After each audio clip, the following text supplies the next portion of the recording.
आसावरी जगदाळे यांना सरकारी नोकरी देण्याचा निर्णय झाला आहे। मुख्यमंत्री देवेंद्र फडणवीस यांनी त्यांचा विशेषाधिकार वापरून मृतांच्या कुटुंबातील एकाला सरकारी नोकरी देण्याचा निर्णय घेतलाय। दरम्यान या निर्णयावर जगदाळे कुटुंबियांनी काय प्रतिक्रिया दिली आहे पाहूया। सरकारने जी आम्हाला मदत केली आहे त्याच्यामुळे आम्हाला खरंच खूप आधार मिळतोय।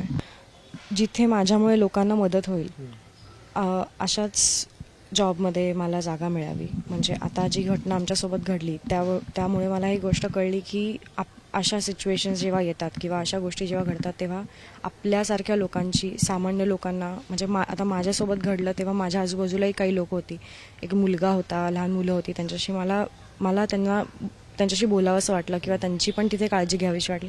अशा गोष्टी मला, म्हणजे माझ्या वडिलांची नेहमी इच्छा होती की मी एक व्यक्ती म्हणून अतिशय चांगलं असावं, सगळ्यांसोबत सगळ्यांना धरून चालावं, सगळ्यांना घेऊन पुढे निघावं, माणुसकी जपावी, नेहमी व्यावसायिकता आली तरी।